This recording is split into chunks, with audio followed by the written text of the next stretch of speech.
ये तस्वीरें महाराष्ट्र में भाषा विवाद पर मचे उत्पात की हैं। ये तस्वीरें महाराष्ट्र में एमएनएस की गुंडागर्दी की हैं। ये तस्वीरें महाराष्ट्र में मराठी ना बोलने पर तालिबानी सजा की हैं।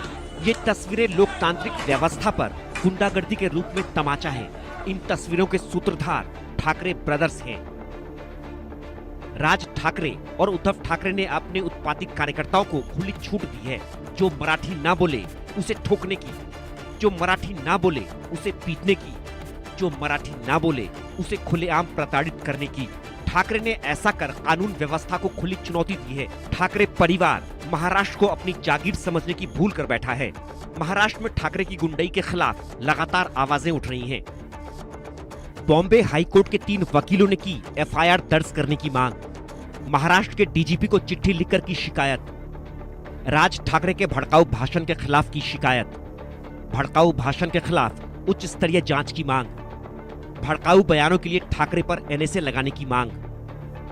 हमने जो महाराष्ट्र राज्य में भाषा के नाम पर जो ये माननीय श्री राज साहब ठाकरे जी एवं उनके कार्यकर्ताओं द्वारा जो ये उपद्रव चल रहा है, मराठी की शक्ति की जा रही है, ये भारत के संविधान द्वारा प्रदत्त मूलभूत अधिकारों का उल्लंघन करके जबरदस्ती किसी के साथ में सख्ती की जा रही है भाषा बोलने के लिए, इसके खिलाफ हमने होने वाले मारपीट, धमकी, गाली गलौज के खिलाफ हमने माननीय श्री पुलिस महासंचालक डीजीपी जी को हमने शिकायत दर्ज की है। उसमें हमने डिमांड किया है कि माननीय श्री राज साहब ठाकरे एवं उनके कार्यकर्ताओं के खिलाफ एफआईआर रजिस्टर की जाए और सख्त से सख्त कार्रवाई की जाए ताकि स्टेट में लॉ एंड ऑर्डर मेंटेन हो पाए। राज ठाकरे का वो भड़काऊ बयान फिर से सुनिए जो उन्होंने 5 जुलाई को वर्ली में एक कार्यक्रम के दौरान कहा। अर्थात त्यांना मराठी आली पाहिजे याच्याबद्दल वाद नाही, विनाकारण उठसूट काही मारामारी करायची गरज नाही आणि मारायची गरज नाही, पण जर जास्ती नाटकं केली तर कानाखाली आवाज काढलाच पाहिजे तुम्ही, पण चूक त्यांची असली पाहिजे। ये वही मौका था जब उद्धव और राज ठाकरे 20 साल के बाद मंच पर एक साथ दिखे थे। शिवसेना उद्धव गुट और मनसे के हजारों कार्यकर्ताओं को संबोधित करते हुए राज ठाकरे ने उकसाने वाला बयान दिया था। राज ठाकरे ने कहा था कि जो भी गलत भाषा में बात करेगा उसे 1 मिनट में चुप करा देंगे। राज ने यह भी कहा था कि मारो लेकिन उसका वीडियो मत बनाओ। अर्थात त्यांना मराठी आली पाहिजे याच्याबद्दल वाद नाही, विनाकारण उठसूट काही मारामारी करायची गरज नाही आणि मारायची गरज नाही,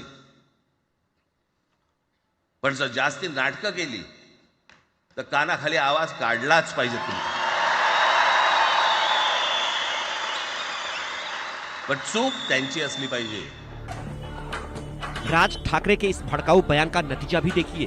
पहले से ही गुंडई करते आ रहे मनसे के कार्यकर्ता राज के इस बयान के बाद बेलगाम हो गए। 5 जुलाई को ही जिस दिन राज ठाकरे ने बयान दिया उसी दिन एक गैर मराठी कारोबारी के ऑफिस पर मनसे के गुंडों ने धावा बोल दिया और जमकर तोड़फोड़ की।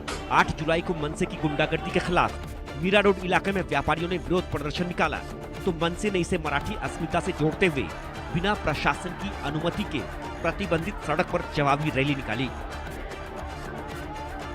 12 जुलाई को मुंबई से सटे विरार में शिवसेना उद्धव और मनसे कार्यकर्ताओं ने एक उत्तर भारतीय ऑटो ड्राइवर की खुलेआम सड़क पर पिटाई कर दी। इसके अलावा भी महाराष्ट्र में कई जगहों पर शिवसेना उद्धव और मनसे कार्यकर्ताओं ने उत्पात मचाया। महिलाओं, बुजुर्गों के साथ दुर्व्यवहार किया, उन्हें धमकाया, पीटा भी। ठाकरे बंधुओं की सरेआम गुंडागर्दी के खिलाफ ही बॉम्बे हाईकोर्ट के 3 वकीलों ने मनसे के खिलाफ कानून का उल्लंघन, नैतिक और सामाजिक मूल्यों के हनन का केस दर्ज कराने की मांग की है। राज ठाकरे के खिलाफ आईपीसी के अनुच्छेद 14 कानून के समक्ष समानता, अनुच्छेद 19(1)(a) विचार और अभिव्यक्ति की स्वतंत्रता, अनुच्छेद 19(1)(d) और (e) भारत में कहीं भी आने जाने बसने की स्वतंत्रता, अनुच्छेद 21 जीवन और व्यक्तिगत स्वतंत्रता का अधिकार, अनुच्छेद 29 अल्पसंख्यकों के हितों की सुरक्षा जैसे अनुच्छेदों के उल्लंघन का आरोप है और कानून व्यवस्था का जानबूझकर उल्लंघन करने वालों के खिलाफ शिकायत दर्ज हो और उन्हें कड़ी से कड़ी सजा मिले ताकि जाति, धर्म, भाषा के नाम पर फिर से कोई बांटने की राजनीति और गुंडागर्दी न कर सके। Bureau report, India news. चार खास मेहमान मेरे साथ